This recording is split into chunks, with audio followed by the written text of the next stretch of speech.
Hello बच्चों, let's read the question. The question is match the column 1 to column 2. Column 1 में आपको कुछ scientist के नेम दे रखे हैं और कॉलम 2 में आपको उनके जो उन्होंने लॉस दिए या उन्होंने जो मॉडल दिया उसके नाम आपको गिवन है और आपको कॉलम 1 को कॉलम 2 से क्या करना है, मैच करना है। तो देखिए इस क्वेश्चन को सॉल्व करने के लिए हमारा जो की कॉन्सेप्ट रहेगा उस की कॉन्सेप्ट में हमें पता होना चाहिए कि किस साइंटिस्ट ने कौन सा मॉडल दिया था और क्यों दिया था। ठीक है, हमें साइंटिस्ट पता होना चाहिए और साइंटिस्ट का मॉडल पता होना चाहिए। तो देखिए इसमें आपके जो 3 मॉडल हैं उन 3 मॉडल्स में 4 मॉडल्स में से 3 मॉडल जो है वो आपके प्लेनेटरी मोशन के हैं। तो प्लेनेटरी मोशन की जब हम बात करेंगे तो प्लेनेटरी मोशन के बारे में सबसे पहले जिसने बताया था उसका नाम आ जाएगा टाइको ब्राहे जो थे।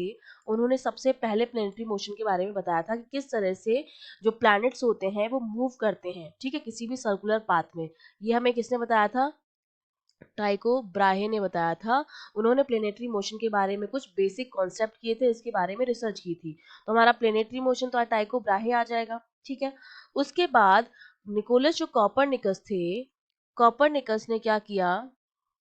कॉपरनिकस ने सर्कुलर ऑर्बिट थ्योरी दी। उन्होंने क्या बताया कि हमारे जो प्लैनेट होते हैं, सर्कुलर ऑर्बिट थ्योरी, उन्होंने ये बताया कि हमारे जो प्लैनेट मोशन कर रहे हैं वो एक सर्कुलर पाथ में मोशन करते हैं। ठीक है, उनका एक ऑर्बिट होता है और सर्कुलर पाथ में इस तरह से वो क्या करते हैं, मूव करते हैं इस पाथ में। वो हमें किसने बताया? कॉपरनिकस ने बताया।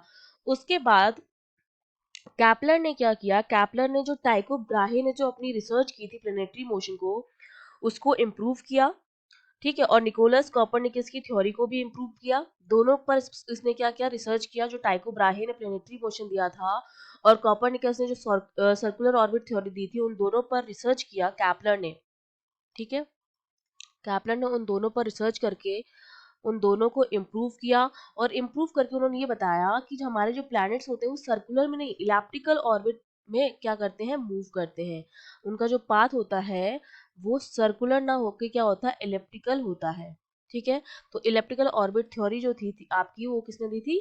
कैपलर ने दी थी। कैपलर ने बताया कि इस तरह से जो यहाँ पर सन होता है, ठीक है, और इस तरह से प्लैनेट जो होते हैं वो इसमें मूव करते हैं इस तरह से। और इस इलेप्टिकल ऑर्बिट थ्योरी के हिसाब से उन्होंने 3 लॉस भी दिए थे।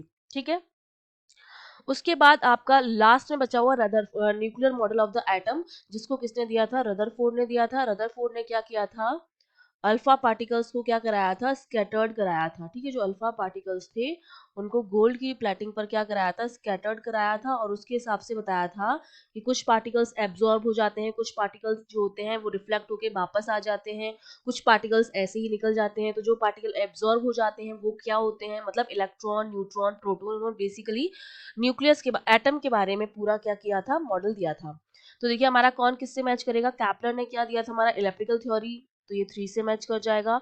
टाइको ब्राहे ने हमें हमारा क्या दिया था? प्लेनेटरी मोशन, तो ये 2 से मैच करेगा। निकोलस कॉपरनिकस ने क्या दिया था हमारे पास? सर्कुलर ऑर्बिट थ्योरी, तो ये 4 से मैच करेगा। और रदरफोर्ड ने दिया था हमारा ये वाला nuclear model of the atom.